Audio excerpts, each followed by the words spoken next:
पूर्वांचल की पहाड़ियां खत्म नहीं होती कोई। अच्छा चलिए आप पूर्वांचल की पहाड़ियां देख लेते हैं कि क्या उसमें है वो। इसके बाद हम लोग मैदान शुरू करेंगे क्योंकि क्लासें बहुत ज्यादा बीच में बंद हो गई पुलिस के एग्जाम के बाद, तो आपको वहां से ज्यादा चीजें तो भूल ही गए होंगे। तो कोई इधर उधर नहीं लगा है तो आवाज बहुत वैसे करते हैं इसे तो लगता है ना नहीं लगा है।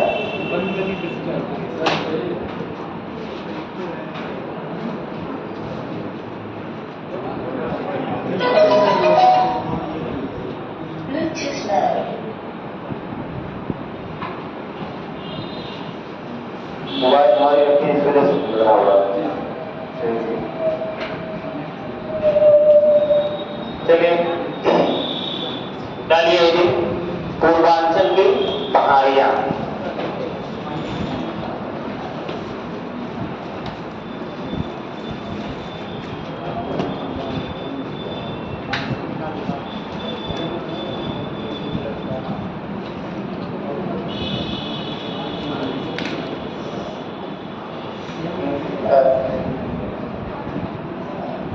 जैसा कि मैं पढ़ा रहा था तभी बताया था, जब शुरुआत किया था पर्वतीय क्षेत्र की तो उसी में मैंने बताया था कि हिमालय का जो विस्तार है, ठीक है, वो न केवल कश्मीर से लेके और अरुणाचल प्रदेश तक, बाकी उससे ठीक नीचे जो भारत के राज्य हैं, भारत के राज्य और म्यांमार के भी भाग उसमें शामिल हैं, ठीक है, तो वहां पे भी इसके अवशेष हैं प्रेजेंट टाइम में, और वो छोटी छोटी पहाड़ियों के रूप में तमाम बिखरे हुए रूप में आज भी विद्यमान है। इसीलिए आप देखिए कि पूर्वोत्तर भारत में जितने भी राज्य हैं, अधिकांश राज्यों के नाम या तो वहां रहने वाली जनजातियों के नाम पे हैं या किसी पहाड़ी के नाम पे, ठीक है, चाहे वो नागालैंड हो, नागा पहाड़ी के नाम पे है, मिजोरम है तो मिजो पहाड़ी के नाम पे है, मिजो की जनजाति भी होती है, ठीक है, तो इन्हीं दोनों के आधार पर पूरे पूर्वोत्तर भारत में नामांकन हुआ है। एक महत्वपूर्ण घटक है, तो ये पहाड़ियां भी आपके एग्जाम में पूछी जाती है। किस रूप में पूछी जाती है? इसे पूछा जाएगा क्रम, पूर्व से पश्चिम तक इसको सजाइए, 4-5 पहाड़ियों का नाम जो दिया गया पूर्व से पश्चिम या पश्चिम से पूर्व, इसको सुव्यवस्थित कीजिए, ठीक है, तो ऐसे प्रश्न आपके एग्जाम में दिखेंगे, ठीक है, तो कम से कम इन पहाड़ियों की लोकेशन क्या है, ठीक है, कहाँ पे उपस्थित है, इनका नाम वगैरह आप लोग जान लीजिए। और एक नामचा 12वां श्रेणी है, उसी से मैंने लिखवाया था कि तीखा झांसी मोड़ लेके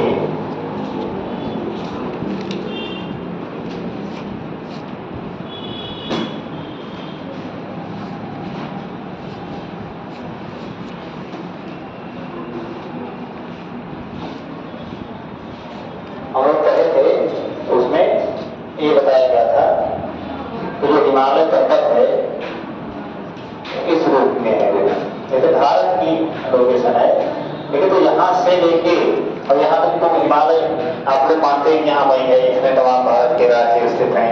जब हम प्रादेशिक विभाजन किए थे तो माना जाता है यहाँ जम्मू कश्मीर, उत्तराखंड, हिमाचल प्रदेश, सिक्किम, असम, अरुणाचल प्रदेश, सारे राज्य जो इसके आसपास स्थित हैं। लेकिन यहीं से जो हिमालय की श्रेणी है, ठीक है, जहाँ से भारत में ब्रह्मपुत्र नदी वगैरह प्रवेश करती हैं, ठीक है, यहाँ पे ब्रह्मपुत्र और तमाम सहायक नदियां प्रवेश करती हैं, तो यहीं पे म्यांमार में जगह है नामचा बारवा, इसके नाम की चर्चा हम लोग कर चुके हैं। नामचा बारवा यहीं से मतलब कह सकते हैं कि तीखा झांसी मोड़ लेके हिमालय की श्रृंखलाएं जो है वो इस ओर हो गई, जिसको हम लोग पूर्वांचल की पहाड़ियों के नाम से जानते हैं। जो पूर्वांचल की पहाड़ियां, और ये पहाड़ियां ऐसा नहीं कि बिल्कुल एक से नहीं वैसे आ गई, तमाम टुकड़ों में बटी हुई, ठीक है, कई राज्यों में विस्तारित है।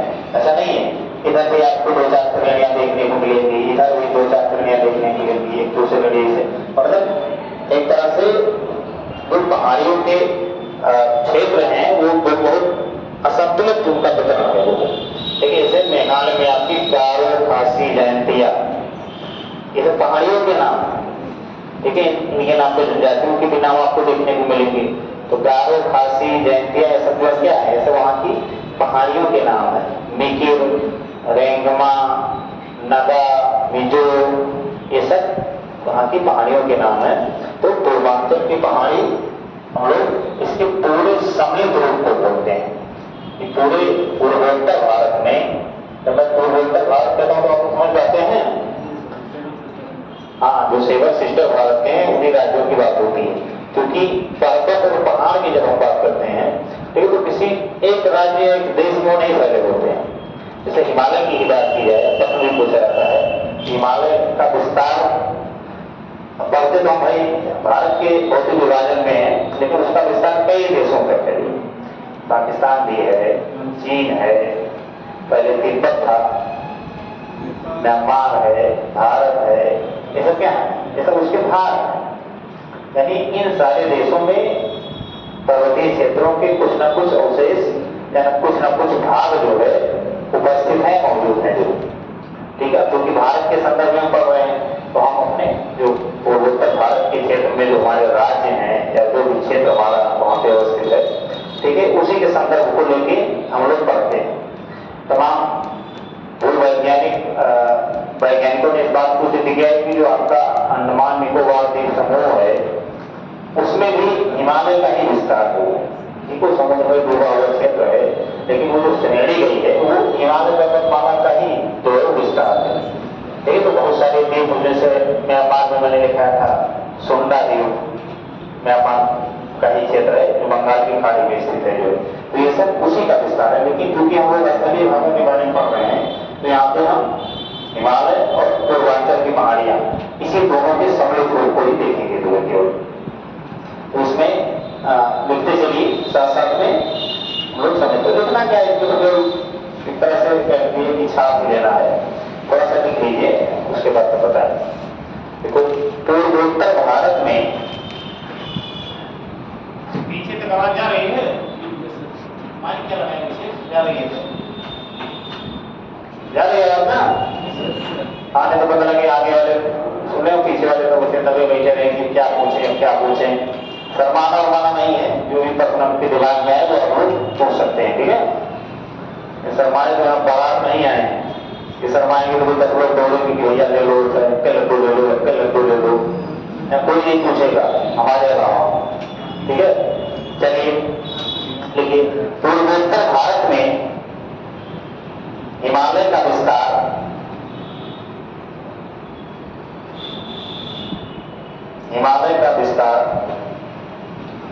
उत्तर दक्षिण दिशा में है,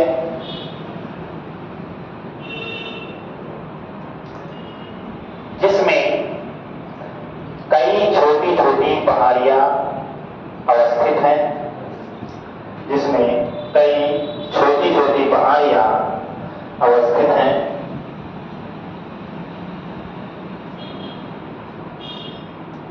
जिसमें कई छोटी छोटी पहाड़ियां अवस्थित हैं। अधिकांश पहाड़ियों के नाम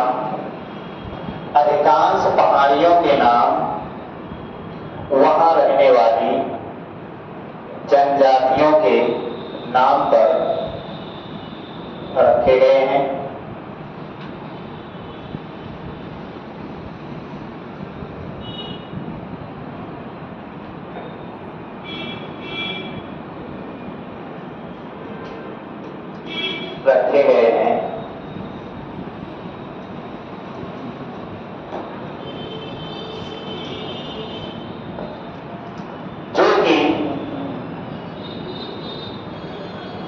जो कि रूपांतरित या झूम कृषि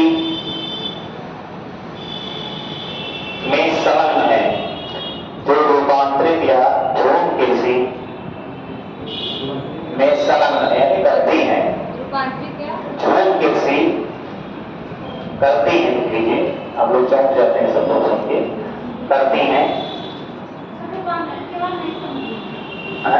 झूम कृषि नहीं सुनता है, झूम कृषि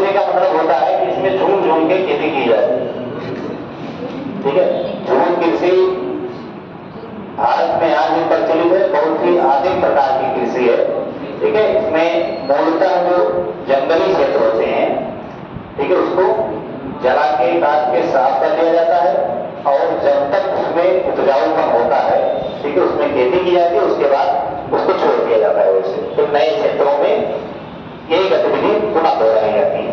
अब ये जनजातीय क्षेत्रों में प्रचलित कृषि है, क्योंकि इसके पर्यावरणीय वगैरह बहुत ज्यादा नुकसान है, ठीक है। तो अब बहुत सारे क्षेत्रों में इसमें धीरे धीरे कमी आ रही है, लेकिन जो आदिम क्षेत्र है यानी जनजातीय क्षेत्र है, ठीक है, उसमें आज भी कृषि की जाती है। तो पूर्वोत्तर भारत में अधिकांश जनजातियां आज भी खेती करती हैं। मध्य भारत में छत्तीसगढ़, झारखंड, उड़ीसा के कुछ क्षेत्रों में, मध्य प्रदेश के कुछ क्षेत्रों में भी झूम कृषि देखने को मिल जाती है। तो इसको अलग अलग क्षेत्रों में अलग अलग नामों से जाना जाता है, ठीक है। एग्जाम में पूछा जाता है तो आप लोग उसको सबको देखते रहिए कि कहाँ पे किस नाम से जाना जाता है। लेकिन एक जो एक तरह का कॉमन नाम है जिसको हम लोग यहाँ जानते हैं, उसको झूम कृषि या रूपांतरित कृषि भी कहा जाता है, या कहीं नहीं आपको कर्तन दहन कृषि लिखा जाएगा। मतलब काटो और जलाओ, काटो और जलाओ तब कृषि करो जो है, यानी वन क्षेत्र को काट के जला के साफ सुफ करके खेती 1-2 साल किए। कहीं किसी भी क्षेत्र में अगर 1-2 साल कृषि कार्य करोगे तो उसमें उपजाऊपन कम हो जाएगा। अब अपने यहाँ की तरह खेती तो थोड़ी होती है कि ले जाके यूरिया, डाई, पोटास ट्राली भर के खेत में डाला है और उसके बाद पेस्टिसाइड्स, तमाम जगहों कीड़े मकोड़े किसी छोड़ते ही नहीं, ठीक है। तो यहाँ पे कृषि भूमि में जो है उपजाऊपन बना रह जाता है, खेती की जाती है। और वहाँ तो ऐसा कुछ नहीं, बिल्कुल ऑर्गेनिक तरीके की खेती करते हैं हम लोग, ठीक है। तो ये सारी जनजातियां जो है इनकी मुख्य आजीविका कह सकते हैं कि ये रूपांतरित कृषि में या झूम कृषि में संलग्न है। समझ गए? झूम कृषि न समझाओ तो फिर बताते हैं आगे ना। एनसीईआरटी की किताबें अगर आप पढ़ेंगे तो उसमें झूम कृषि का एक चैप्टर आपको मिल जाएगा, जो बहुत बेसिक स्तर पे मतलब इतनी सरल भाषा में समझाया गया है। जैसे आप लोग मिठाई उठाई खाते हैं ना तो अच्छा लगता है, वैसे अच्छा लगेगा, समझ में आएगा। तो रसगुल्ला वगैरह खाते हैं तो मजा आता है कि अरे हाँ ये तो वैसे उसको पढ़ेंगे तो बिल्कुल सरल भाषा में लिखा होगा। कक्षा 5-6 की किताबों में मिल जाएगा। ये भी नहीं कि कक्षा 12 की किताब पढ़ेंगे तब आपको झूम कृषि बहुत बड़ा टॉपिक तो बहुत कठिन टॉपिक है तब मिलेगा, ऐसा बिल्कुल नहीं। बिल्कुल कक्षा 5 और 6 की किताबों में मिल जाएगा आपको, ठीक है। तो इसलिए आप लोग एनसीईआरटी की किताब पढ़िए तो इस सारे शब्दों से आप परिचित रखेंगे, ठीक। आगे लिखिए थोड़ा सा एक लाइन इसमें महत्वपूर्ण चीजें उसमें पूछे जाते हैं पूर्वांचल के बारे में, तो लिखवाया जा रहा हूँ यहाँ पे। बाकी अभी जितनी कहानियां हैं वो एक पे मैं दर्शा होगा, उसका नाम लिखवा दूंगा जो है, तो आप समझ जाएंगे कौन सी कहानी कहाँ पे अवस्थित है। देखो मणिपुर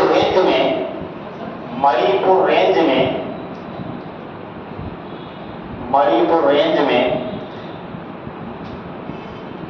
लोकेतक झील स्थित है। लोकेतक झील स्थित है,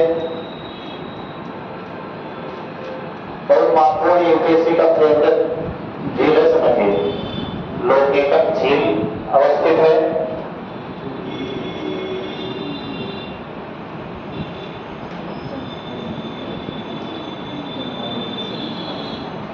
लोकेतक झील जो है ये कई मामलों में जो है प्रसिद्ध है। यहाँ पे एक राष्ट्रीय उद्यान भी अवस्थित है। राष्ट्रीय उद्यान वगैरह ये सब यूपीएससी के बहुत फेवरेट टॉपिक होते हैं, ठीक है। पर्यावरण से संबंधित चीजें बहुत फेवरेट टॉपिक होती हैं, ठीक है। तो यहाँ पे एक केबल लामो जाओ राष्ट्रीय पार्क अवस्थित है, ठीक है। यहीं पे लिख लो उसको। इस पार्क की विशेषता है कि इसमें एक झूलता हुआ पार्क है। एक होता है 2015 के आईएएस के प्री में पूछा भी गया है प्रश्न जो है, और पीसीएस में तो कई बार पूछा गया, हर दूसरे तीसरे बार पूछ लेता है कि केबल लामो जाओ राष्ट्रीय उद्यान कहाँ स्थित है। हाँ बता, केबल लामा जाओ राष्ट्रीय उद्यान,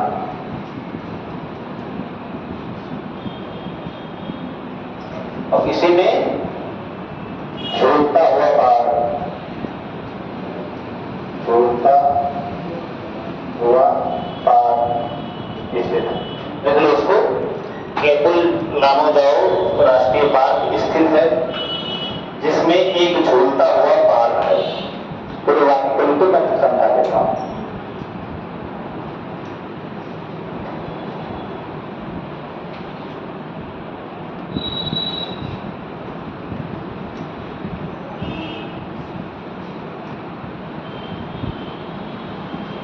अब आप लोगों को समझ नहीं आ रहा कि झूलता हुआ बाघ कैसे होगा भगवान, झूल कैसे रहा हो। ठीक है, तो कुछ वृक्ष इस प्रकार के होते हैं कि जिनको जोड़ देते हैं आपस में। अब कुछ दिन के बाद में जो है एक मजबूत पिलर का काम करने लगते हैं। ठीक है, तो एक बड़ा क्षेत्र जो है उस वृक्ष के पूरा उस पर उसको बांध के बना दिया गया है। तो उसको बोल जाएगा कि झूलता हुआ पार्क, यानी नीचे पानी बह रहा है और ऊपर से पेड़ों की टहनियों को जोड़ के पार्क की भांति उसको विकसित कर दिया गया है। ये 2015 में पूछा था, तो इस प्रकार से पूछा था केवल मानवगांव राष्ट्रीय उद्यान कहाँ स्थित है। ठीक है, तो उसमें 4-5 ऑप्शन थे, राज्यों का नाम पूछा था, मणिपुर, मेघालय, त्रिपुरा, इस प्रकार से। और 2021 के पीसीएस में पूछा था, तो उसमें बहुत राम कहानी बता के प्रश्न पूछा था कि भारत ऐसे करके पहले पूरा विकल्प बनाया था कि आप भारत के किस स्थान पे जाएंगे तो आपको एक झील में, एक राष्ट्रीय उद्यान में, एक झूलता हुआ पार्क मिलेगा। यहाँ लोग पेड़ों की टहनियों को जोड़कर एक संरचना का निर्माण करते हैं जो आवागमन के साधन के रूप में या पुल के रूप में कार्य करता है। और उसमें आपने राज्यों का नाम दिया था जो, ठीक है, किस राज्य में आप जाएंगे तो इस प्रकार के तो आपको दिखाई देंगे। लोग ये झूलता हुआ पार्क के इतर भी इसका उपयोग होता है कि जिन क्षेत्रों में क्योंकि दुर्गम क्षेत्र हैं, तो आवागमन अपने यहाँ की तरह नहीं होता मैदानी क्षेत्रों की तरह कि जहां मन किया वहां चल दिए तो। ठीक है, दुर्गम क्षेत्रों में रास्तों की बड़ी चुनौतियां होती हैं। ठीक है, तो वहां पर लोग क्या करते हैं कि दो वृक्षों को आपस में जोड़ दिए, पकड़ के जो झाड़ी वाले क्षेत्र में वहां जोड़ दिए। ठीक है, तो वो कुछ दिन के बाद में मजबूत संरचना का निर्माण कर लेते हैं, उसी को पुल की भांति आवागमन के मार्ग के रूप में प्रचलित हो जाते हैं। जो तो मुख्य रूप से उसको ये जानना था कि भारत के किस राज्य या क्षेत्र में ऐसे परंपराएं हैं कि वृक्षों को जोड़ के पुल के रूप में विकसित करके आवागमन के साधन के रूप में उनका प्रयोग किया जाता है, ये जानना था। ठीक है, तो यहाँ पे 2-3 प्रश्न जो है विगत में भी बने हैं, भविष्य में भी बनने की पूरी संभावना है, तो इसको अभी आप लोग जानेंगे। अब इसमें थोड़ा पूर्वांचल की कहानियों में जो कहानियां हैं उनका नाम लिख लीजिए। जो है यहाँ पे आप देखेंगे अगर, ठीक है, क्योंकि मैंने बहुत छोटा बनाया है तो यहाँ मैं केवल तो कर दूंगा और लिख दूंगा बाहर। यहाँ पे अगर आप देखेंगे तो ये हो गया गारो 1 नंबर, 2 नंबर खासी, 3 नंबर जयंतिया, 4 नंबर पे बरेल, गारो, ऐसे पहाड़ियों के नाम आए, गारो, खासी, तीसरा जयंतिया,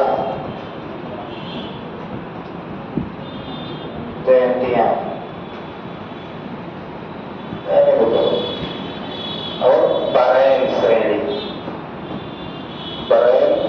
श्रेणी, ये आपका पश्चिम से पूरब की तरफ इनका क्रम है। इसलिए यहाँ पे मैंने यहाँ पे भी आप लोग ऐसे बनाइएगा तो यहाँ पे 1, 2, 3, 4 ऐसे कर दीजिएगा। यहाँ 1, 2, 3, 4 लिख देंगे और यहाँ पे क्रम से गारो, खासी, जयंतिया, बरेल, इन सबका नाम भी आप लिख लीजिए। ये एक कटोरे की भांति का आकृति वहां पे बनाती हैं, गारो, खासी, जयंतिया सारी। भारत में जो सबसे अधिक वर्षा वाला स्थान है मानसराम मेघालय, ठीक है, वो सब इन्हीं सारी पहाड़ियों के कारण ही है। ठीक है, मैं समझाऊंगा कि किस प्रकार से वो कारण है। एक कीपाकार आकृति बना लेती है सारी पहाड़ियां, ठीक है, इस प्रकार की आकृति। और बंगाल की खाड़ी से जो मानसूनी हवाएं जाती हैं वो जाके इन पहाड़ियों से सीधे टकरा जाती है।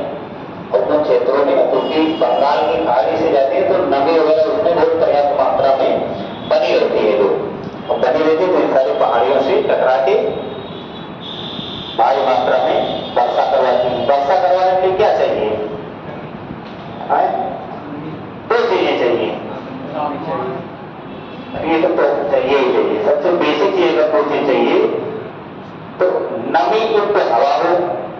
चीज। और दूसरी चीजें चाहिए कि वो ऊंचाई पे उठनी चाहिए, यानी उसको ऊपर उठना ही उठना है। अगर ऊपर नहीं उठेगी तो वर्षा नहीं होगी।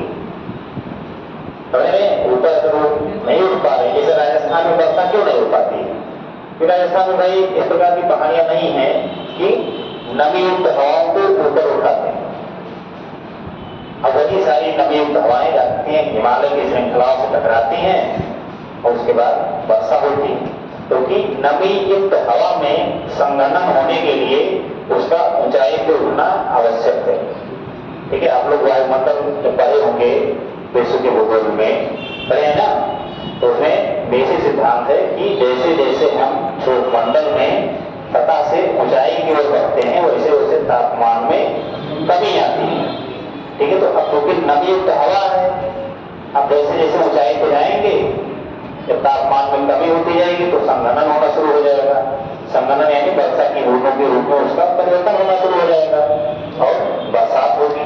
अब देखिए मानसून के सीजन में वर्षा हो गई, अगस्त में देखिए सामान्य से अगर 16-17% अधिक बारिश हुई जो। अब यहाँ पे क्या होता है, ग्रामीण एजेंसियां जो है एक तरह की, अभी मंगल बंगाल की खाड़ी तो इधर से जो नमी युक्त हवाएं आती हैं तेजी से, क्योंकि एक लंबा रास्ता तय करके हवाएं आती हैं, तो इन हवाओं में नमी बहुत पर्याप्त मात्रा में हो जाती है। और नमी हो जाती है तो यहाँ पे आके कीटाकार आकृति में है, तो ये पे हवाएं ऊपर उठ जाती है पहाड़ियों से टकरा के और बहुत भारी मात्रा में वर्षा होती है। क्योंकि न केवल भारत बल्कि दुनिया के सर्वश्रेष्ठ ज्यादा बारिश होने वाले, सबसे अधिक बारिश होने वाले स्थानों में जितनी थे मानसराम मेघालय, ठीक है, चेरापूंजी, जिस नाम आप लोग सुने होंगे ना, ठीक है, तो उसका कारण भैया यही है। ठीक है, एक बार विशेष में प्रश्न पूछा गया था कि मानसराम मेघालय या चेरापूंजी में अधिक बारिश होने का मूल कारण है, और उसमें आसन जो दिया था वो सही जो आसन माना था, उसने माना था कि उसकी कीपाकार आकृति। कीपाकार आकृति का मतलब ये ढक्कन की तरह है कि मतलब इधर से नहीं उधर से नहीं, यानी इसमें जाती हवाएं तो बाहर नहीं जा सकती।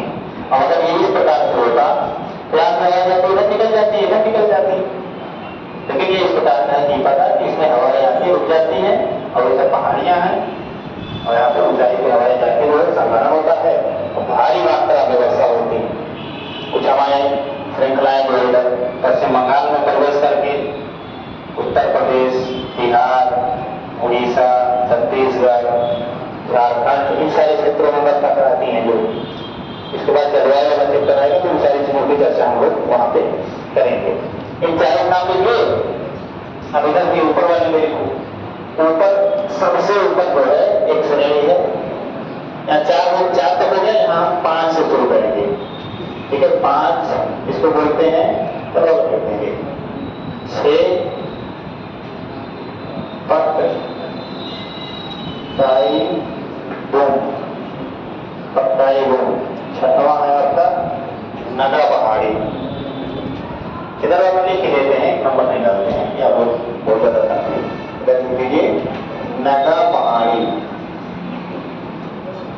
अब नगा पहाड़ी ये नंगा पर्वत नहीं है, नंगा पर्वत जम्मू कश्मीर में नगा पहाड़ी है, यानी जो नागा लोग हैं जिनके नाम पे नागालैंड राज्य ही है। ठीक है, तो इसको हम लोग ये पहाड़ी के नाम पे यहाँ पे नगा पहाड़ी है। तीसरा मणिपुर पहाड़ी है, इसके बाद यहाँ पे मणिपुर पहाड़ी, और उसके बाद ये जो श्रृंखला है इसको हम लोग बोलते हैं मिजो पहाड़ी।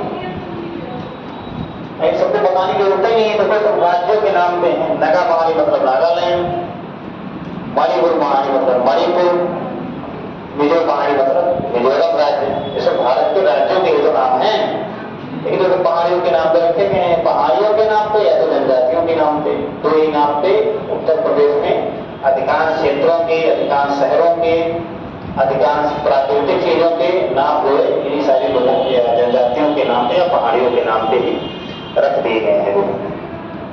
यहाँ पे आपका अगर देखेंगे तो इधर इस क्षेत्र में एक पहाड़ी यहाँ पे, इसको लोग त्रिपुरा पहाड़ी बोलते हैं।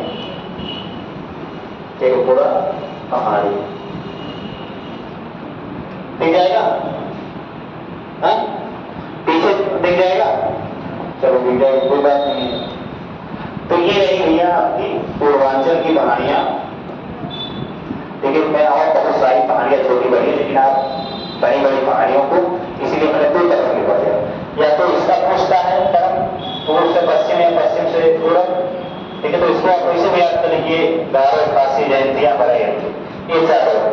अब इसमें जो पूछता है, ठीक है, इसमें ऊपर से नीचे की तरफ या नीचे से ऊपर की तरफ पूछता है।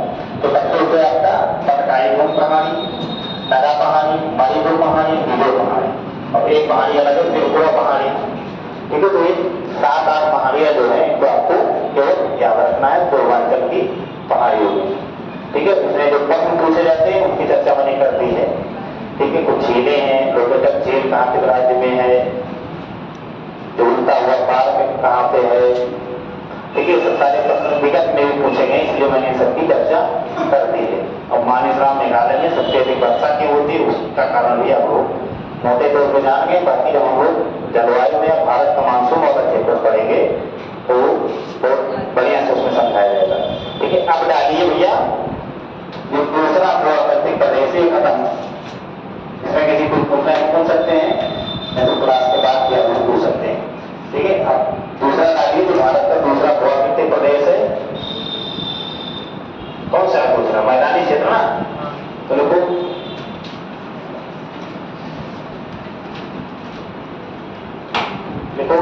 विशाल मैदान। इसको क्या करते हैं? ऐड करते हैं विशाल मैदान।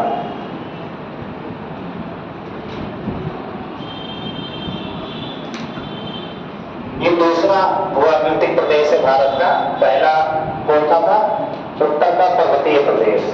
देखिए दूसरा जो भूभाग है इसको बोलते हैं कि विशाल मैदानी प्रदेश या मध्य का मैदानी प्रदेश, इस प्रकार के नाम आपको देखने को मिलेंगे। लेकिन मूल रूप से क्या है? मैदानी प्रदेश है, ठीक है। तो मैदानी प्रदेश क्या होता है? मैदानी प्रदेश का मतलब क्या विशेषता मैदानी प्रदेश की? हाँ, मतलब पहाड़ी में और मैदान में अगर डिफरेंस पूछा जाए तो मैदान की यही डिफरेंस है कि यहाँ पे आपको समतल भूमि मिलेगी, ठीक है। मेज के समान समतल भूमि, जो एनसीईआरटी की भाषा है, ठीक है। मेज के समान समतल भूमि मिलेगी और जो मिट्टी होगी, ठीक है, बारीक कणों से निर्मित होगी, यानी उपजाऊ होगी। पठार पे क्या है? हाँ, पठार भी लगभग इसी प्रकार का होता है, लेकिन उसका शीर्ष जो है सपाट होता है, उसका नहीं होता, और वो संरचनात्मक रूप से अधिक ऊंचाई पे स्थित होता है, ठीक है। यानी एक तरह से वो पहाड़ी क्षेत्र ही होता है, लेकिन वो घिसा पिटा होता है, ठीक है। उसमें कृषि नहीं की जा सकती है, पत्थर तमाम पाए जाएंगे, खनिज संसाधन पाए जा सकते हैं, लेकिन खेती नहीं किया जाए, बहुत कठोर भूमि होती है। और पहाड़ी और पर्वतीय क्षेत्र क्या है? उसकी चोटी जो होगी वो शीर्ष नहीं होती, पानी का पिटे कहीं भी बना होगा तो ऐसे करके बनाया जाता है, ठीक है। और मैदानी प्रदेश आपका बिंदियों से उसको इंकित किया जाता है। तो बिंदियों से इंकित करने का मतलब ये होता है कि मैदानी प्रदेश जो होता है वो समतल होता है। अब चूंकि भारत में जो मैदानी प्रदेश है उसके बारे में हमको यह जानना है, तो ये मैदानी प्रदेश भैया न केवल उत्तरी क्षेत्र में अवस्थित है, बल्कि समुद्र से लगा हुआ तटीय क्षेत्र भी मैदानों के रूप में, या तटीय मैदान जिसको बोलते हैं हम लोग, वो भी इसी में शामिल होता है। और ये जितने भी मैदान हैं ये भारत में मैदानी पर्वतीय प्रदेश और पठारी प्रदेश के मध्य में पाए जाते हैं। जैसे प्रायद्वीपीय पठारी भाग है भारत में नीचे, और ऊपर उत्तर का हिमालयी प्रदेश है, और इसके बीच में बहुत सारी नदियां जो हैं उत्तर के पर्वतीय भाग से भी निकलती हैं, जैसे गंगा, यमुना, रामगंगा, घाघरा, सरयू, नदियां दर्जनों नदियां हैं। एक एक उत्तरी भारत निकलती हैं, और कुछ नदियां ऐसी भी हैं कि जो प्रायद्वीपीय भाग से भी निकल के मैदानी क्षेत्रों की तरफ प्रवाहित होती हैं। कौन सी नदियां? अरे नर्मदा ताप्ती कहाँ इधर आती है यार? हाँ, सोन नदी है, चंबल नदी है, केन नदी है, ये सब क्या है? ये सब प्रायद्वीपीय भाग से निकल के और मैदानी भागों में ये नदियां आके मिलती हैं। जो जैसे चंबल नदी कहाँ निकलती है? मालवा के पठारी क्षेत्रों से निकलती है, लगभग मध्य प्रदेश में बहते हुए उत्तर प्रदेश में आके किसकी सहायक नदी बनती है? यमुना की सहायक नदी बन जाती है। इसी प्रकार से सोन नदी है, वो भी हमारे खंडक के आसपास से निकल के गंगा में आके मिलती है। केन भी इसी प्रकार की नदी है, छोटी छोटी नदियां हैं, लेकिन सोन नदी, केन नदी, चंबल नदी, ये सब क्या है? ये सब प्रायद्वीपीय भागों से निकल के मैदानी क्षेत्रों की तरफ बहती है। जो यानी इनका जो बहाव की दिशा है, अगर आप देखेंगे कई बार पूछा भी जाता है, इनकी बहाव की दिशा जो है नीचे से ऊपर की तरफ है, यानी दक्षिण से उत्तर की तरफ बढ़ते हुए।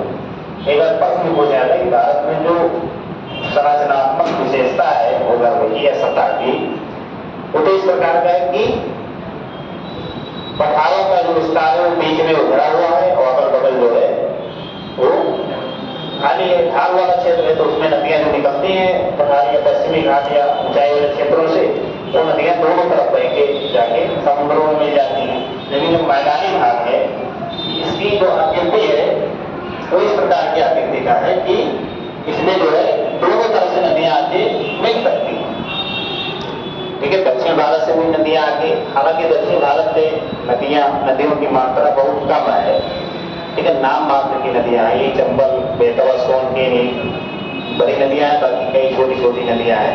बाकी उत्तर के पर्वतीय भागों से तमाम नदियां निकल के जो है और आगे विशाल मैदान का निर्माण की है। ठीक है, तो ये मैदान भारत का तो सबसे दुनिया के सबसे उपजाऊ क्षेत्रों में गिना जाता है। गंगा ब्रह्मपुत्र का मैदानी क्षेत्र जो होता है, ठीक है, इसको माना जाता है कि दुनिया का ये पेट अकेले भर सकता है, इतना उपजाऊपन इस क्षेत्र में है। लेकिन हर देश के पास अपनी कृषि योग्य भूमि होती है, लेकिन भारत की जो कृषि योग्य भूमि है, ठीक है, इसी बेसिन के कारण, ठीक है, बहुत ज्यादा उपजाऊपन इस सारे क्षेत्र पूर्वोत्तर भारत में अगर आप देखेंगे तो ब्रह्मपुत्र है, उसके कारण एक बड़े मैदानी क्षेत्र का निर्माण असम वगैरह में हुआ है। और इसमें देखेंगे तो भारत के कई राज्य, हिमाचल प्रदेश, पंजाब, राजस्थान, हरियाणा, उत्तर प्रदेश, बिहार, झारखंड, छत्तीसगढ़, ये सारे पूरे क्षेत्र अगर आप देखेंगे तो ये पूरा एक विस्तृत मैदानी क्षेत्र के रूप में हमारे सामने।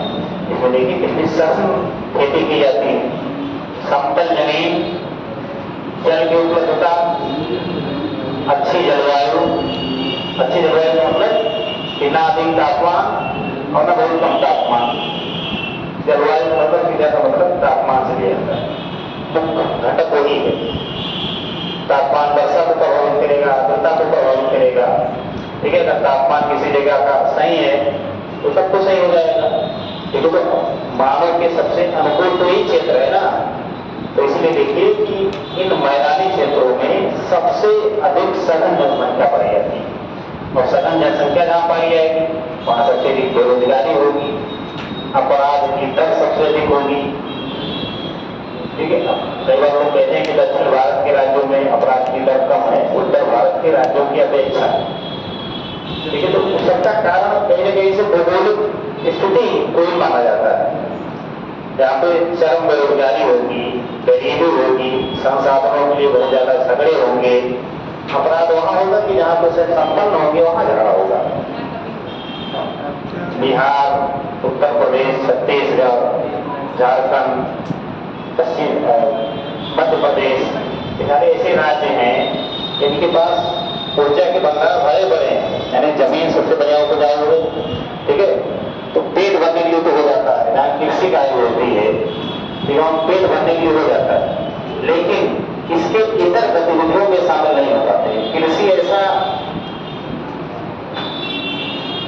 ऐसा सेक्टर माना जाता है कृषि को कि कृषि आपको ना तो खाली होने का एहसास कराएगी, जैसे आप कहते हैं कि खाली और आदमी है, ना तो कोई ये कह पाएगा, ना ही आपको फील होगा कि हम पूर्ण रोजगार की स्थिति में, ना इधर के ना उधर के। ये तो इस क्षेत्र में यही प्रकृति है यहाँ की कि यहाँ पे आदमी पूर्ण रोजगार की स्थिति में नहीं है।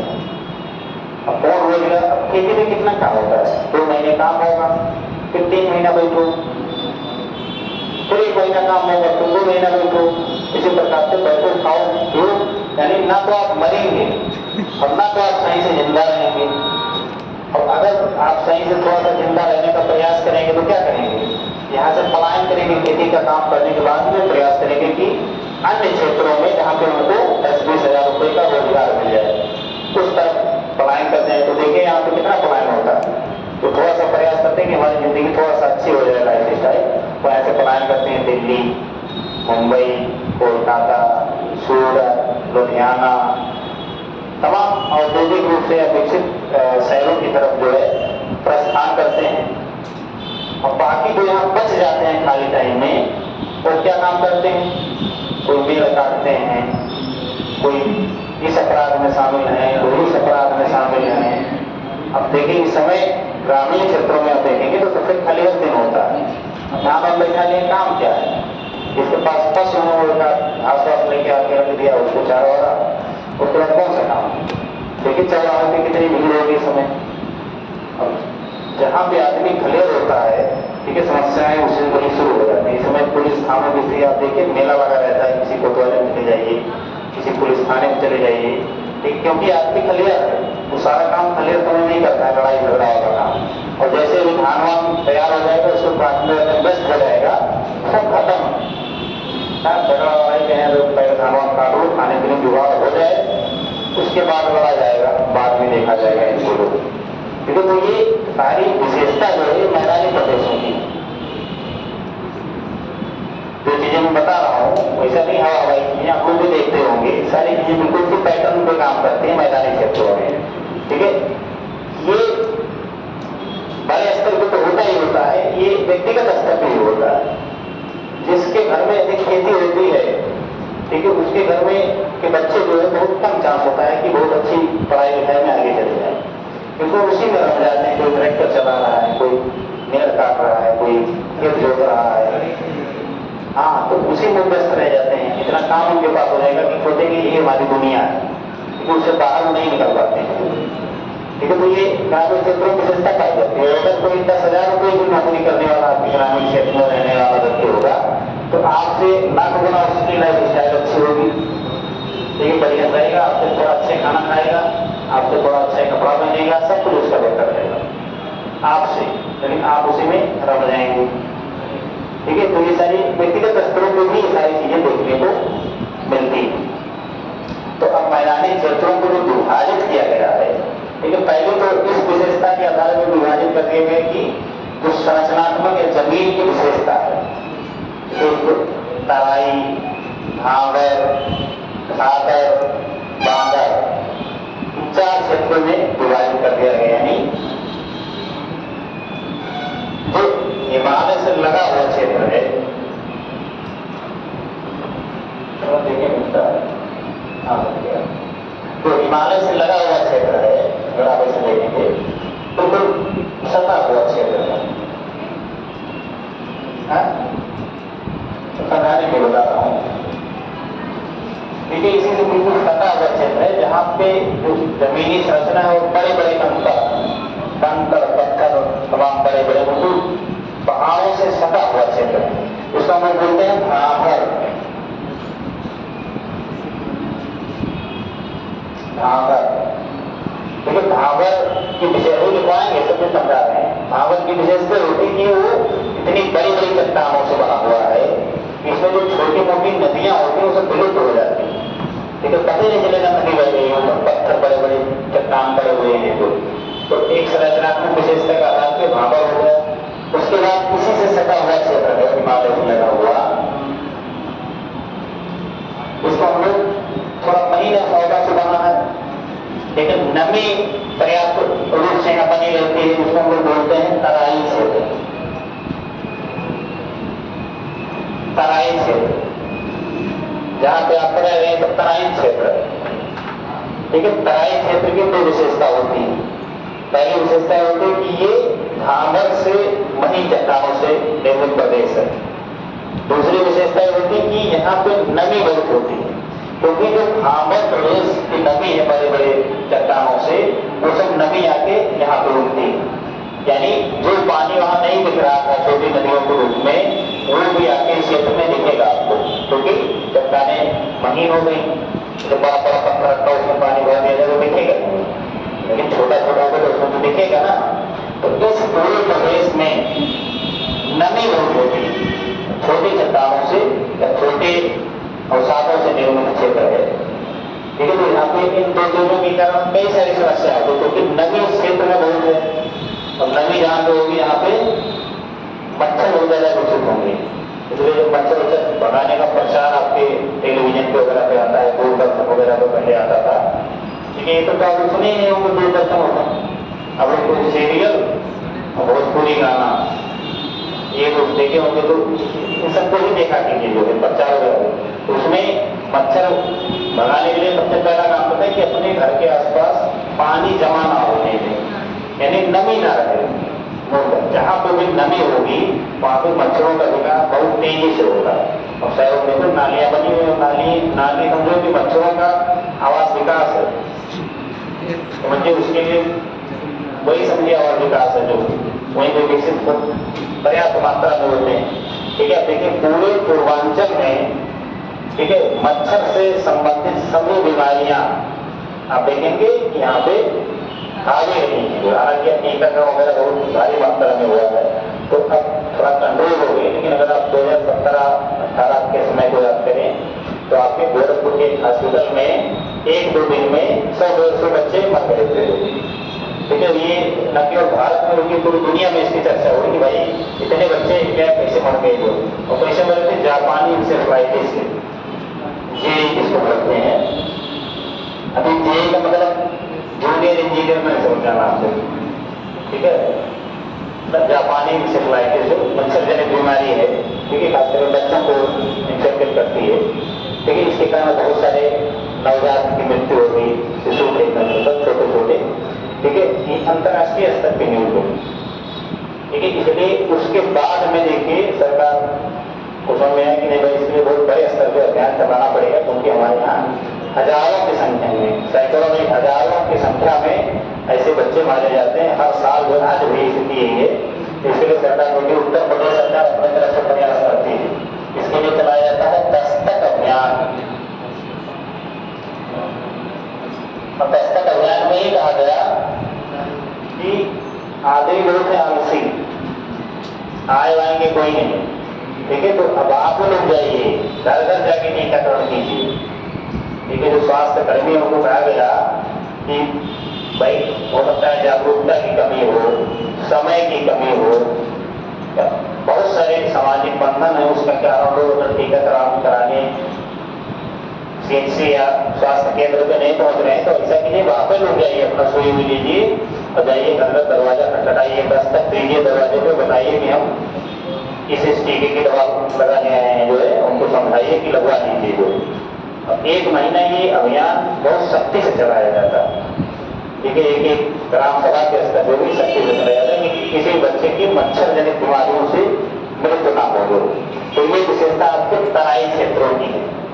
और तराई विभाग में 2 शब्द होते हैं, होता है बांगर,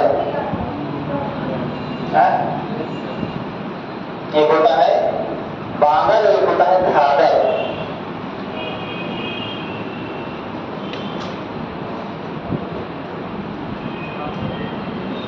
बांगर और एक होता है घाघर।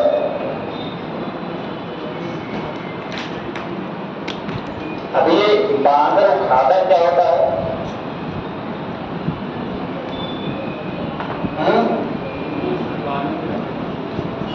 पुरानी मिट्टी होती है, नवीन मिट्टी, यानी जो संरचनात्मक विशेषताएं हैं उसके आधार पर कुछ 4 भागों में विभाजित किया गया।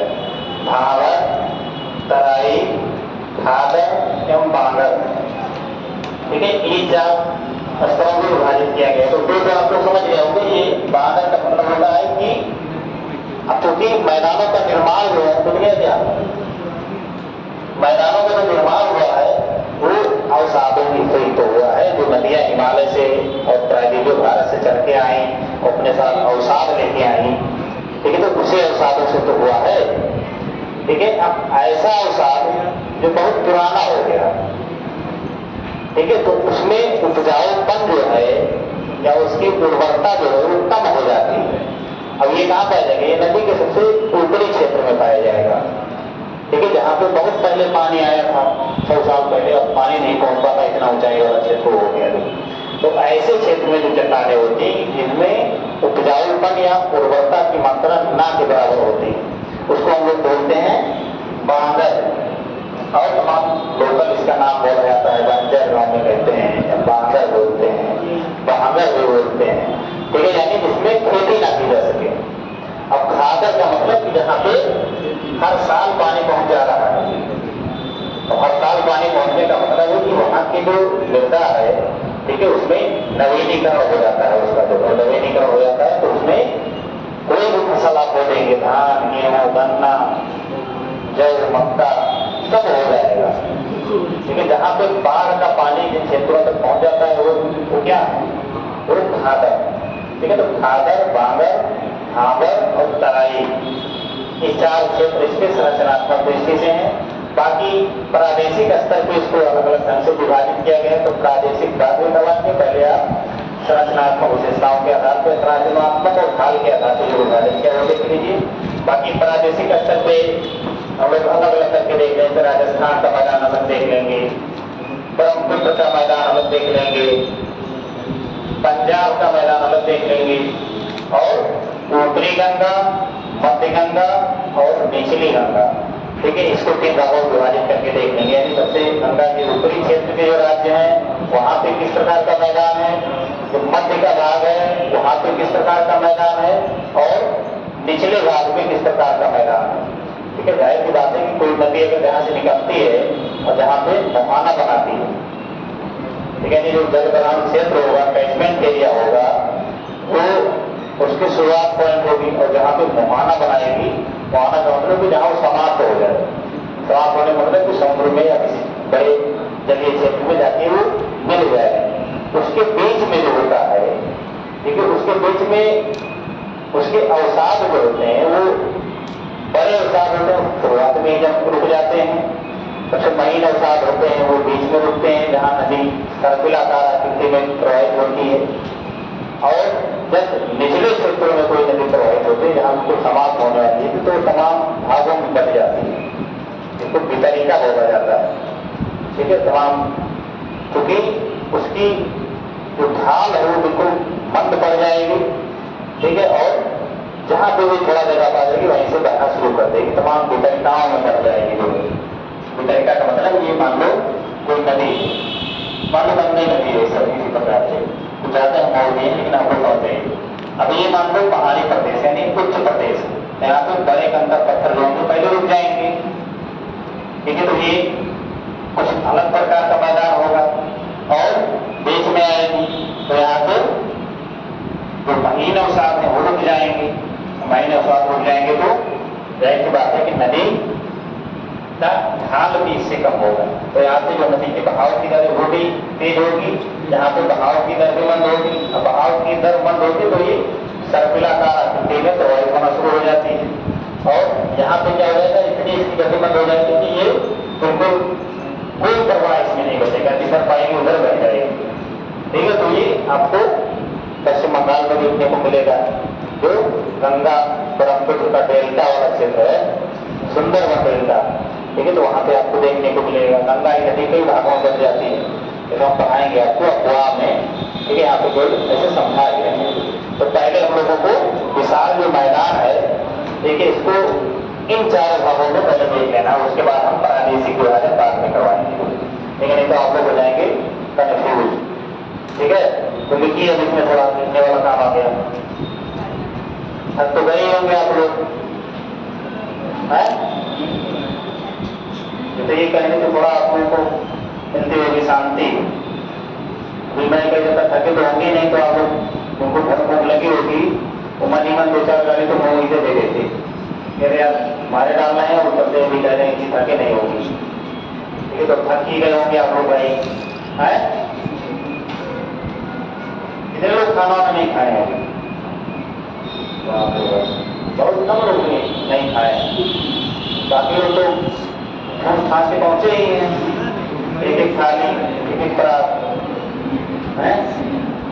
तब क्या मर रहे हो? एक दो लोग बेचारे नहीं खा पाए हैं, उन्हीं के ऊपर केवल दया दिखाने दीजिए, बाकी आप लोग तो खा पी के आए ही।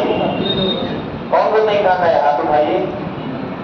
अभी तो बहुत कम हाथ उठ रहा था, बहुत हाथ उठने लगा। चलिए, जो नहीं खा के आए हैं उनके लिए वो तो व्यवस्था करवाई जाएगी निश्चित करें। बाकी जो खा पी के आए हैं वो तो बाहर चले जाएंगे। चलिए देखिए, पहली गाड़ी में होंगी विशाल मैदान। अब इसमें लिखिए इस मैदान की अवस्थिति, इस मैदान की अवस्थिति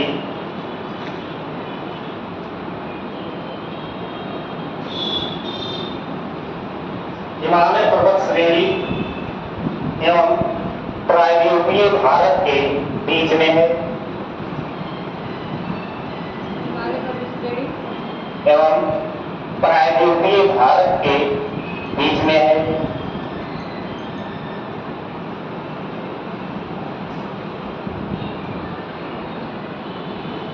हिमालय से निकलने वाली नदियां, नदियां क्या नदियों, हिमालय से निकलने वाली नदियों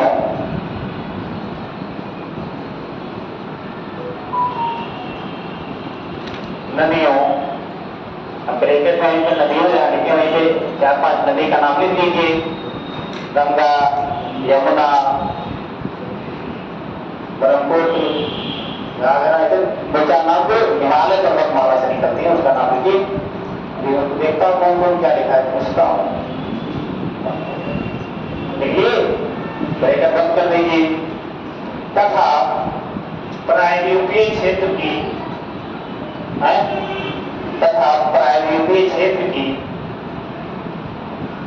सोन, केन तथा प्रायद्वीपीय क्षेत्र की सोन, केन तथा चंबल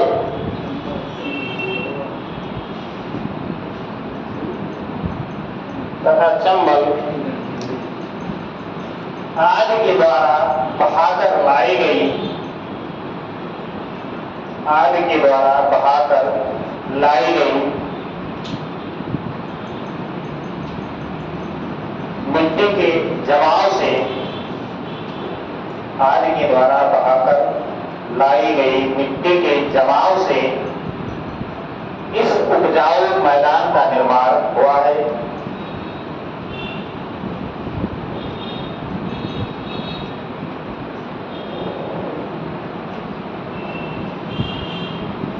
जमाव से इस उपजाऊ मैदान का निर्माण हुआ है। अभी चंबल नदी है, बहुत मतलब फेवरेट नदी है यूपीएससी वगैरह की, क्योंकि कुछ स्पेशल है इसमें। वो पहला स्पेशल तो ये हो गया कि ये प्रायद्वीपीय भारत के भूभाग से मैदान की तरफ प्रवाहित होती है।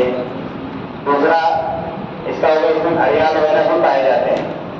ठीक है, तो ये कई बार पूछा भी गया है कि घड़ियाल अगर आपको देखना है तो भारत की निम्नलिखित नदी तट क्षेत्रों की यात्रा करनी पड़ेगी।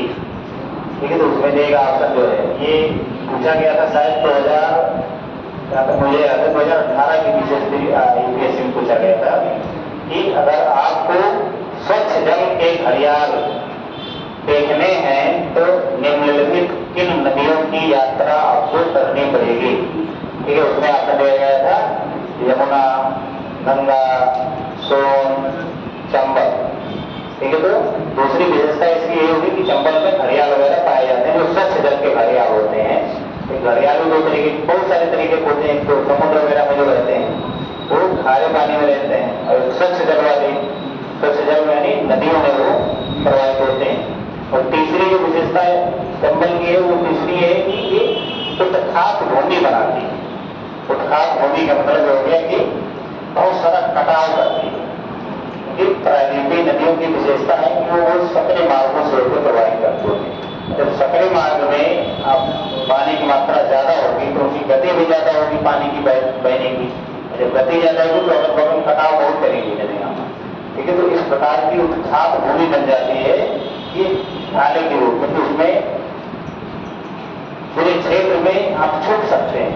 ठीक है, जंगलों में पूरा एरिया हो जाएगा कि इसका उत्खात भूमि बहुत नीची ऊंची जमीन रहेगी। कम से कम पता नहीं कि 50 फुट ऊपर उसका तट है और नीचे खड़े हैं और बीच में पेड़ और उगाए हैं जो एकदम से झाड़ियां हो गई हैं।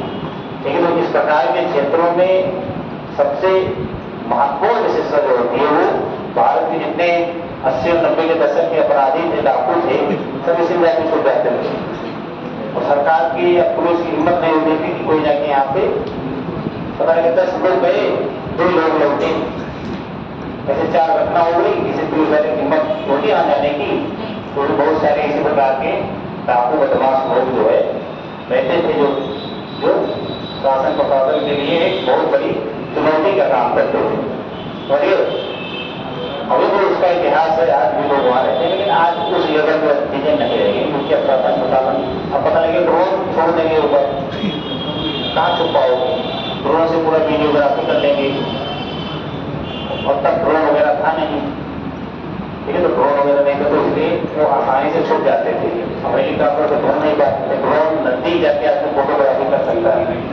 ठीक है, और हेलीकॉप्टर उतना नहीं सटीक करवाएगा क्योंकि इतना संसाधन भी नहीं थे कि पुलिस वालों के पास हेलीकॉप्टर हो जाए किसी घटना को जो है उसको करने के लिए, जांच करने के लिए। अब बहुत सारी सुविधाएं हो गई जो पहले उसी में अपना उसी में। अब चूंकि नदी है तो आज इतना बड़ा क्षेत्र भी नहीं कि 100 किलोमीटर तक कोई गाँव ही नहीं है, उसके बीच में गाँव भी मिलेंगी। गाँव वालों से उनको सामान भी मिल जाता था खाने पीने का। अब क्या तो आप हवा पी के जीते थे, जब लोग रहते थे तो आप आसपास के गांव के क्षेत्रों से कुछ लोग दया भावना से दे देते थे, डाकुओं को कुछ दया भावना से देते हैं और कुछ लोग डर से दे देते थे कि चलो नहीं दिए कल मिलते हैं, बताते हैं तुमको। लेकिन तो ये उत्खात भूमि का निर्माण करती है जो है। ठीक है, लेकिन 3 कारणों से चंबल नदी भारत में बहुत ज्यादा फेमस है। ठीक है, आगे बढ़ते हैं। देखो संरचनात्मक विशेषताओं तथा ढाल के आधार पर इसे 4 भागों में बांटा गया है।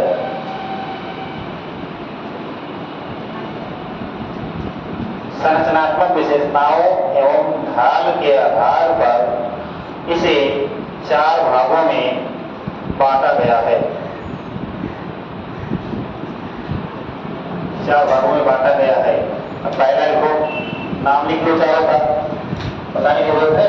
पहला लिखो भावर, दूसरा लिखो तराई,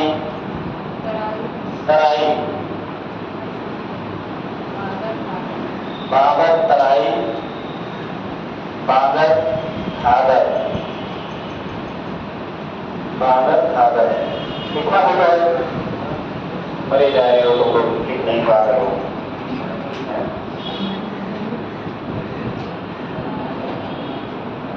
आप लोग जो प्रश्न उत्तर लिखते हैं वो मैंने चेक करके दे दिया था, तो नहीं दिया था ना? है मिला था? ठीक है, चलिए आज भी दे देंगे लास्ट में।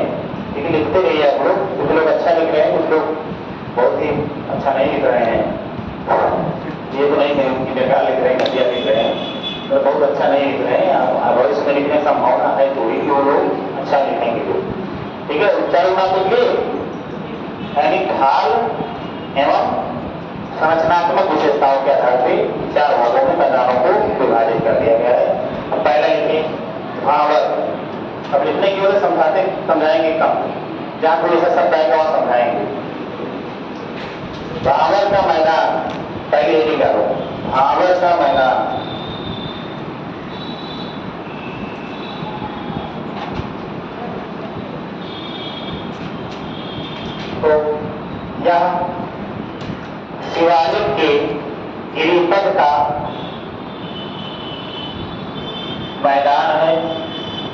यह शिवालिक के गिरिपद का मैदान है।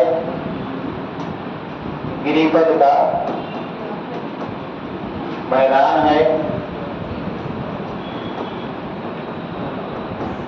शिवालिक के गिरिपद का मैदान है। गिरि मतलब पर्यायवाची वगैरह आपको हिंदी में पढ़ते कि नहीं? गिरि मतलब पर्वत का पर्यायवाची है ना, और पद मतलब पैर, और शिवालिक हिमालय की सबसे इधर वाली श्रृंखला है जो मैदान से सटी हुई है, तो इसमें काहे इतना मरने लगे सर? ठीक है, शिवालिक के गिरिपद यानी शिवालिक के पैर के पास जो है, ठीक है, वो मैदान जो है यानी बिल्कुल हिमालय से सटा हुआ क्षेत्र। समझिए, आगे लिखो। लिखो, यह पश्चिम में भारत पाकिस्तान की सीमा से, यह पश्चिम में भारत पाकिस्तान की सीमा से पूर्व में असम तक, पूर्व में असम तक, पूर्व में असम तक 8 से 10 किलोमीटर की चौड़ाई में, पूर्व में असम तक 8 से 10 किलोमीटर की चौड़ाई में विस्तारित है।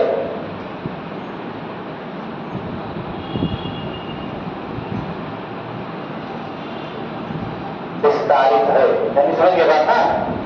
यानी इसकी लोकेशन जो है वो भारत पाकिस्तान की सीमा से लेके और असम तक के क्षेत्रों में, अब 8 से 10 किलोमीटर लिखवाएं तो कहीं हो सकता है 25 किलोमीटर हो, कहीं पर हो सकता है 5 किलोमीटर हो, ठीक है। नहीं, औसत चीजें इसमें लिखवाई जाती हैं। तो आप लोग सोचें कि भगवान बहुत इतने पतला है, बहुत ज्यादा वो नहीं है, और हम लोग तराई क्षेत्र में रह रहे हैं तो बहुत ज्यादा कैसे मैनेज होगा, ये सब पूरा मैनेज मत कीजिएगा, ठीक है। भौगोलिक क्षेत्रों में कहीं भी बहुत, जैसे हिमालय में भी है, हिमालय मैंने लिखवाया था कि ऊंचाई में भी आपको विविधता मिलेगी, ठीक है। जैसे जैसे आप पश्चिम की तरफ आएंगे तो ऊंचाई ज्यादा मिलेगी, पूर्व की तरफ जाएंगे तो ऊंचाई कम मिलेगी, और कम ऊंचाई में आपको बर्फ देखने को मिलेगी वहां पे पूर्वोत्तर क्षेत्र में। पश्चिमी में आपको और अधिक ऊंचाई पर बर्फ देखने को मिलेगी, यानी जो स्नो लाइन है, बर्फ जमने की जो सीमा है वो पश्चिमी हिमालय की अपेक्षा पूर्व हिमालय में और निचले स्तरों पर ही देखने को मिलती है। जो ये भी प्रश्न बनता है, तो बहुत सारे विभेद आपको देखने को मिल सकते हैं। इसमें आगे लिखिए, यह कांगला मरोड़, कांगला मरोड़, कांगला मरोड़ बलुआ पत्थर, बलुआ पत्थर, या कांगला मरोड़ बलुआ पत्थर जैसे बड़े बड़े चट्टानों से निर्मित है। पता देंगे भी क्या है?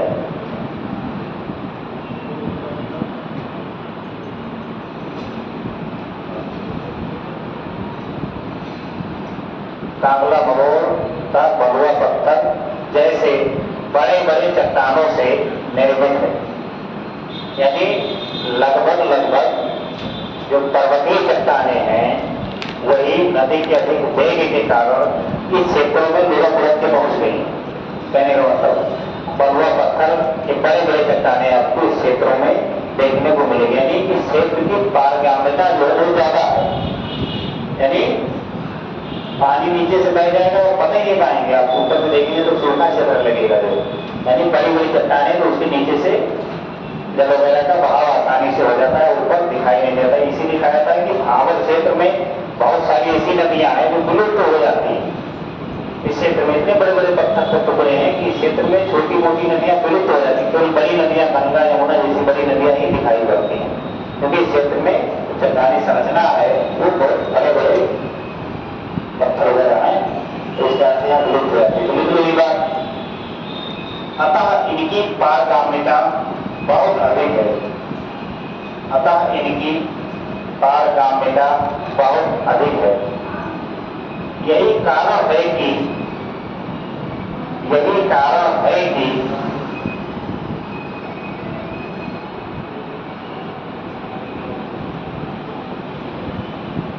यही कारण है कि इस प्रदेश में हिमालय से निकलने वाली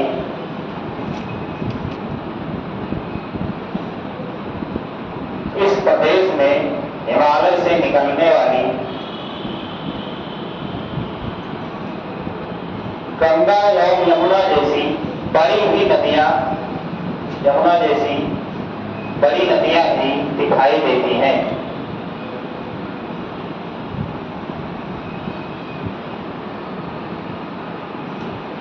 बड़ी नदियां भी दिखाई देती हैं।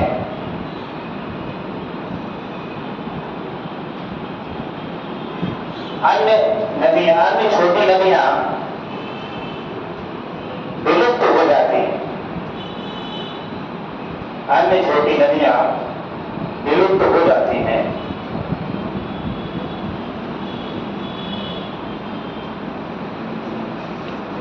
दूसरा बाबू तराई का मैदान, तराई का मैदान ये लिखा है ना, कहाँ लिखा है? ये लिखा है तराई का मैदान। इसमें भी लिखते चलो समझा दिए, ये लिखते चलो जब ऐसे शब्द आएगा तो मैं बता दूंगा इनके बीच में। देखो, भावर प्रदेश के दक्षिण में, भावर प्रदेश के दक्षिण में लगभग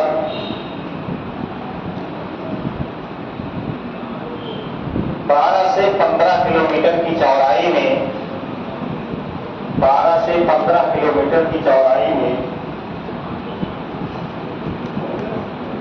भावर प्रदेश के दक्षिण में लगभग 12 से 15 किलोमीटर की चौड़ाई में पश्चिम में पंजाब की सीमा से, पश्चिम में पंजाब की सीमा से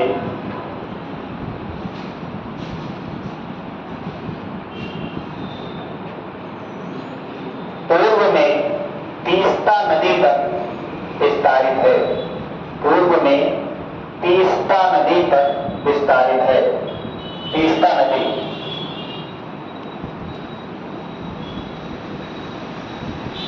तीस्ता नदी सिक्किम के आसपास के क्षेत्रों से निकलती है, ठीक है।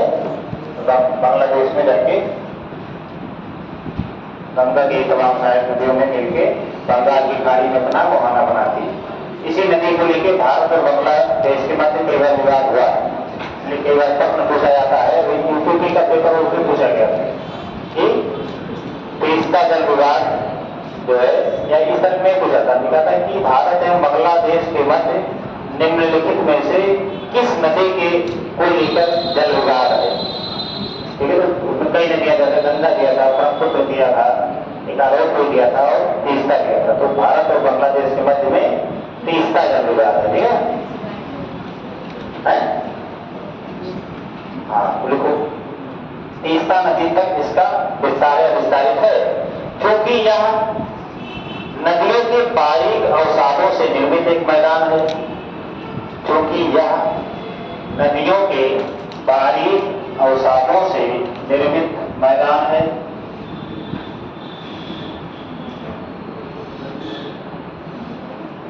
बारीक अवसादों से निर्मित मैदान है,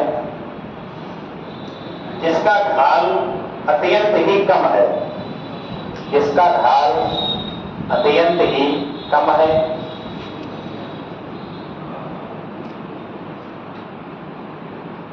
बारीक अवसादों से निर्मित होने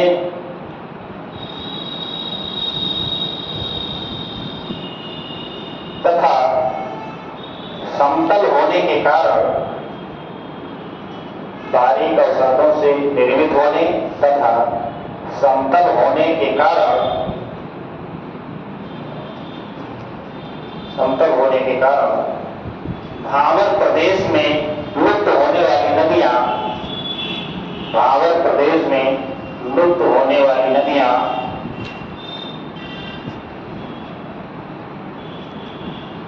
तराई प्रदेश में पुनः प्रकट होती हैं। तराई प्रदेश में पुनः प्रकट होती हैं।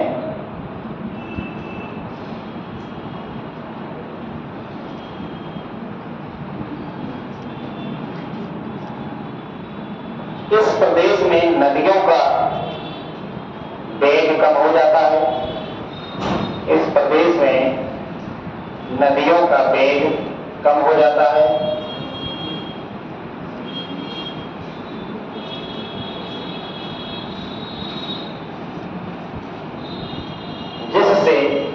दलदल मृदा का विकास हुआ है, जिसे दलदल मृदा का विकास हुआ है। हाँ, दलदल मृदा, अरे भगवान, वो तो दलदल मृदा नहीं सुने होगा जी।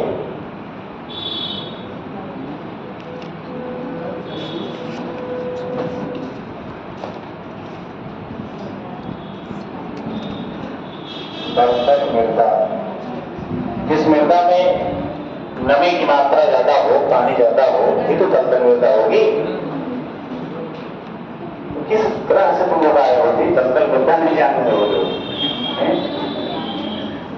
दलदल मृदा ऐसे क्षेत्रों में विकसित होगी जहाँ पे मृदा में नमी की मात्रा ज्यादा हो।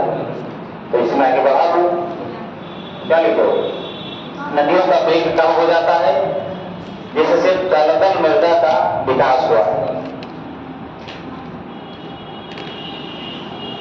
जो कि यानी जो कि मतलब दलदल मृदा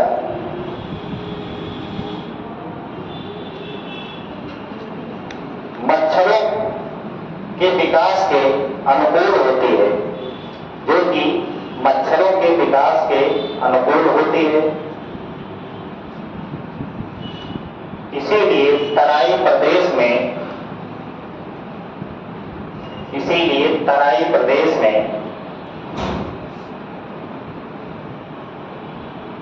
मच्छर जनित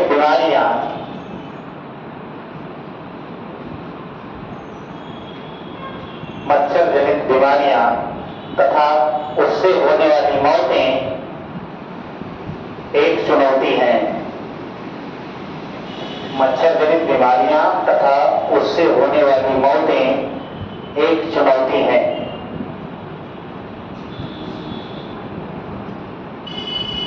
तो देखिएगा कि मच्छर से कौन कौन सी बीमारियां हो सकती हैं, मलेरिया तो होता है, मच्छर तो होता है, तो जाइएगा और तो तमाम बीमारियां, जापानी सेफलाइटिस है। हाँ, तो जितने भी रोग होते हैं मच्छर से जनित, ठीक है, यहीं पे अगर नहीं लीजिएगा तो आप कभी पढ़ेंगे तो आपको याद हो जाएगा, है, पढ़ेंगे नहीं।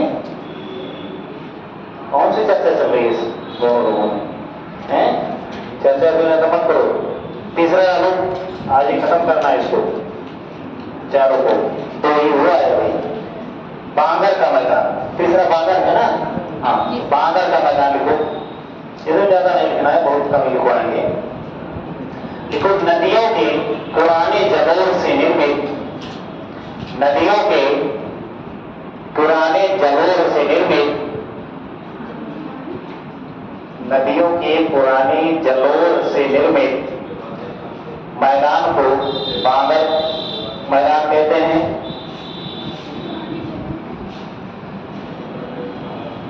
इसका विस्तार मुख्य रूप से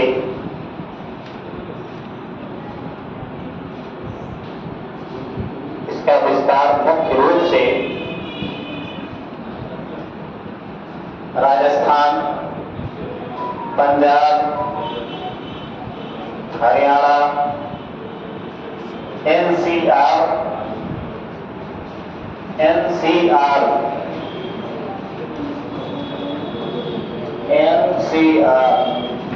नेशनल कैपिटल रीजन जो है एनसीआर, तथा पश्चिमी उत्तर प्रदेश में है।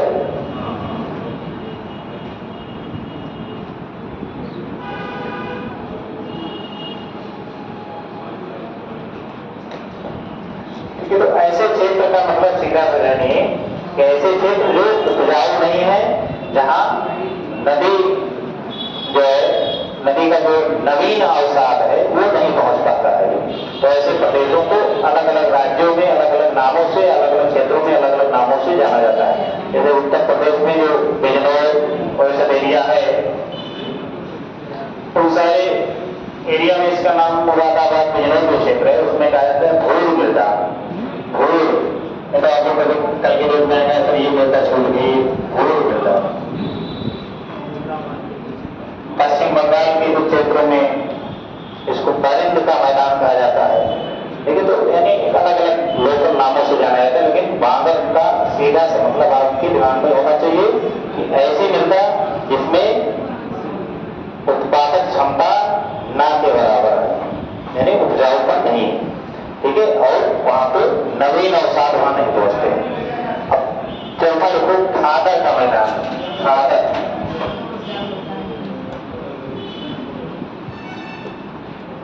खादर देखिए, तो नदियों की नवीन जलोढ़ से बना मैदान, नदियों की नवीन जलोढ़ से बना मैदान होता है, मैदान होता है, तथा अपेक्षाकृत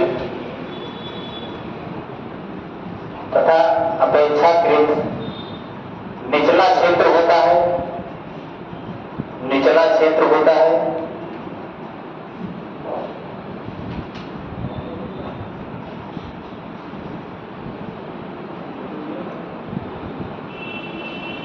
निचला क्षेत्र होता है, जिससे नदियां प्रत्येक वर्ष अपने बाढ़ के द्वारा, जिससे नदियां प्रत्येक वर्ष अपने बाढ़ के द्वारा मृदा का नवीनीकरण करती है, अपने बाढ़ के द्वारा मृदा का नवीनीकरण करती है।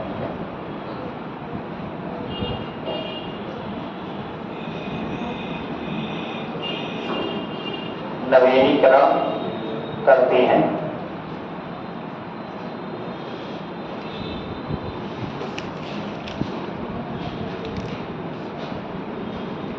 देखो इसका विस्तार पूर्वी उत्तर प्रदेश,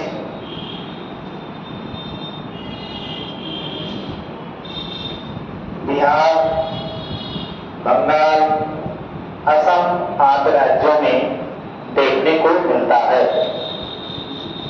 पूर्वी उत्तर प्रदेश, बिहार, बंगाल, असम आदि राज्यों में देखने को मिलता है।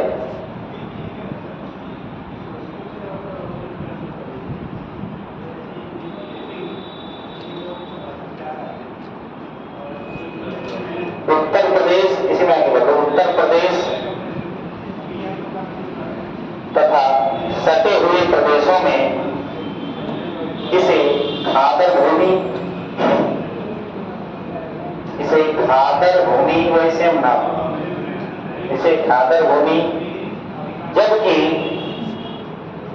पंजाब में इसे, जबकि पंजाब में इसे बेट भूमि कहा जाता है, बेट भूमि कहा जाता है, जबकि पंजाब में इसे बेट भूमि कहा जाता है। तो पंजाब का होशियारपुर सब क्षेत्र है, तो पंजाबी नहीं जानते हैं, आप जिले लोग नाम ले लेते हैं।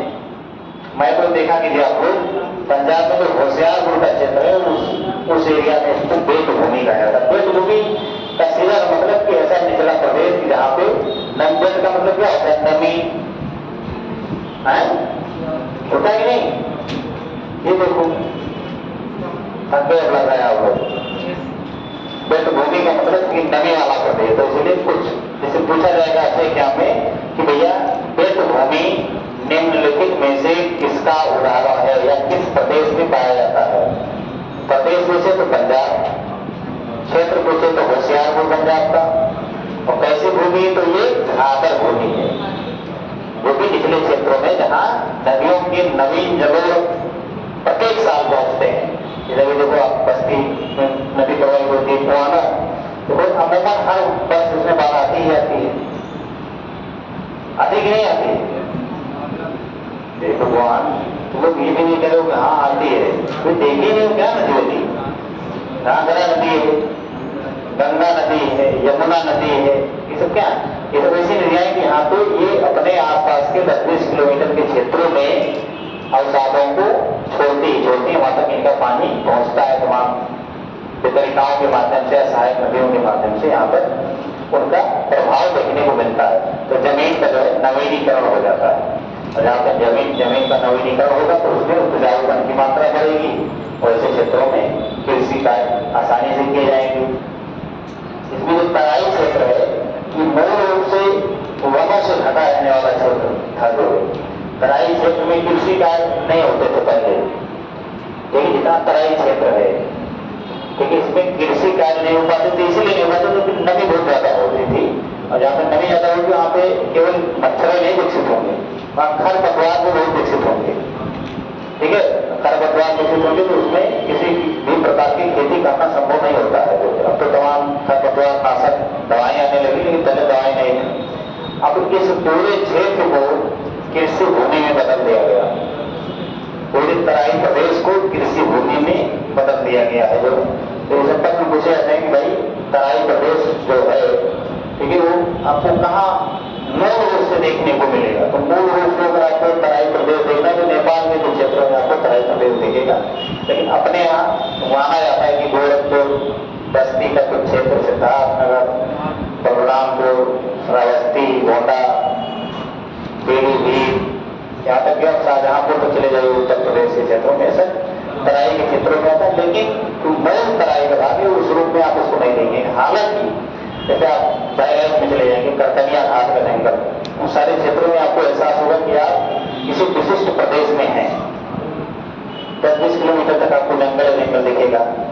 ठीक है, तो वो मूल रूप से आपको तराई प्रदेश का भाग माना जाता है।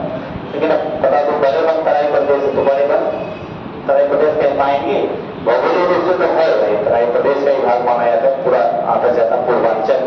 लेकिन अब यहाँ पे निर्वनीकरण बहुत ज्यादा करके और उसको कीर्ति प्रदेश में बदल दिया गया है, समझिए। तो ये रहा आपका क्या, इसका संरचनात्मक विभाजन या ढाल के आधार पर विभाजन किया गया है, और हम लोग मैदान का बल प्रादेशिक विभाजन देखेंगे।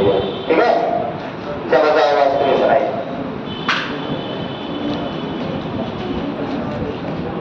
कौन हाँ हाँ बोल रहा है जी? हैं? चलिए, बहुत बहुत धन्यवाद सबको, जाओ यार।